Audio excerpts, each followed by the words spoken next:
नमस्कार दोस्तों, एक बार फिर से आप सभी का स्वागत है मेरे नए वीडियो में। और आज का टॉपिक है सिनोनिम टेस्ट। इसमें मैं कुछ 10 वर्ड्स बताने वाला हूं जिसका सिनोनिम्स आपको बताना है और कमेंट में बताना है कि आपका टोटल एक्चुअली 10 वर्ड्स है उसमें से कितने सही हैं।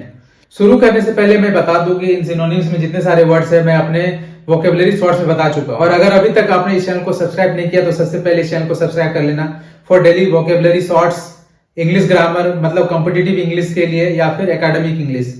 आपको मेरे वीडियो से इंग्लिश में पूरी तरह से हेल्प होने वाली है। तो चलिए शुरू करते हैं, देखते हैं पहला सिनोनिम्स। और आपको 4 ऑप्शंस दिए गए हैं, उसमें से आपको बताना है कि इसमें से कौन सा सही है।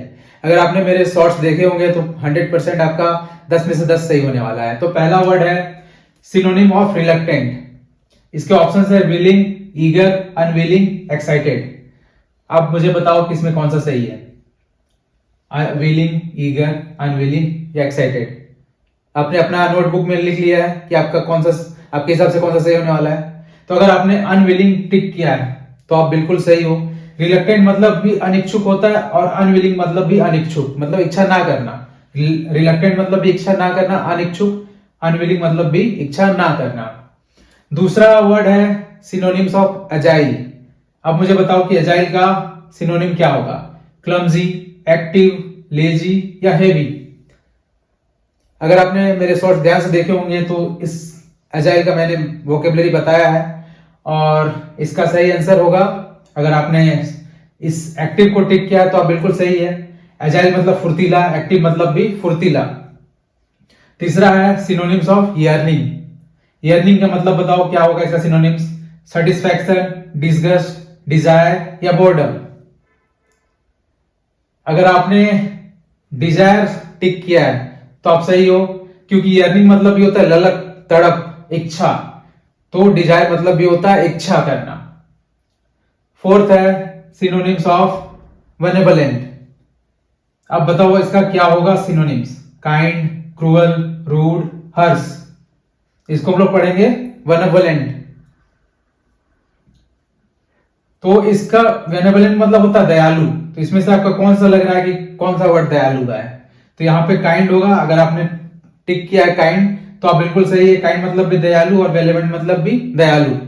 बाकी और 6 सिनोनिम्स देखते हैं। पांचवा वर्ड है सिनोनिम ऑफ एस्फिक्सिएट। ये कुछ दिन पहले मैंने बताया है। एस्फिक्सिएट इसका मतलब क्या होता है। ब्रीद, सफोकेट, रिसरेक्ट या सूद। अगर आपने सफोकेट को टिक किया है तो बिल्कुल आप सही हो। एस्फिक्सिएट मतलब होता है दम घुटना, गला घोटना। तो सफोकेट मतलब होता है वही दम घोटना, मतलब गला घोटना, असहज महसूस करना। 6th है सिनोनिम ऑफ अक्लेमेटाइज। अक्लेमेटाइज मतलब क्या होता है। Reject, destroy, adopt, remove. अगर आप फॉलो कर रहे हो, अगर मुझे मेरे चैनल को सब्सक्राइब किए हो तो आप सारे के सारे अटेम्प्ट कर लोगे। तो अक्लेमेटाइज मतलब होता है अडप्ट, अनुकूल होना, ढल जाना।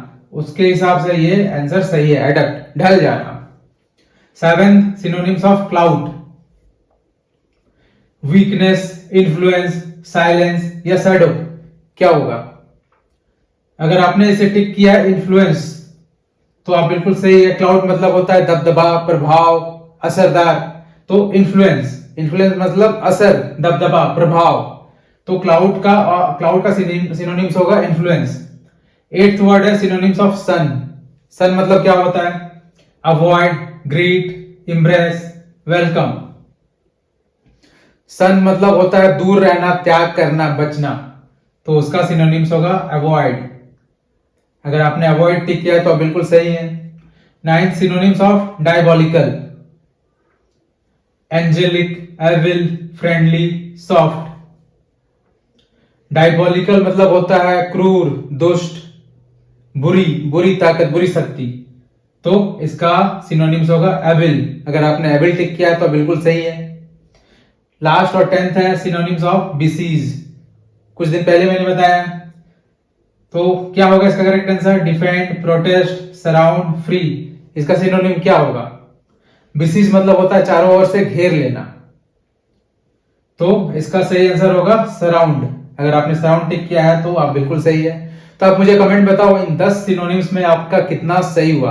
अगर 8 या 7 आपका सही होता है तो आपकी तैयारी अच्छी चल रही है, चाहे आप किसी भी एग्जाम की तैयारी कर रहे हो।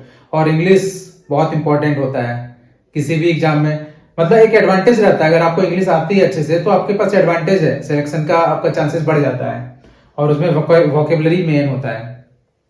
तो आप बताओ, आपने इस टेस्ट को पास किया, सिनोनिम टेस्ट को, 10 में से आपके कितने नंबर आए? तो इस तरह के और सिनोनिम टेस्ट, एंटोनिम टेस्ट मैं नेक्स्ट वीडियो एंटोनिम टेस्ट पर लेकर आऊंगा। तो आपको अगर इस तरह के और वीडियोस चाहिए, शॉर्ट टिप्स चाहिए, ग्रामर की वीडियोस चाहिए, वोकेबलरी की वीडियो चाहिए, इस तरह के टेस्ट, क्लोज टेस्ट, तो इस चैनल को सब्सक्राइब कर लेना। मैं बहुत सारे वीडियोस लेकर आने वाला हूं जो आपको कॉम्पिटिटिवली और एकेडमिकली दोनों हेल्प करने वाला है। तो इस चैनल को अभी सब्सक्राइब कर लेना। तो मिलते हैं नेक्स्ट वीडियो में, तब तक के लिए keep learning, keep growing. Thank you.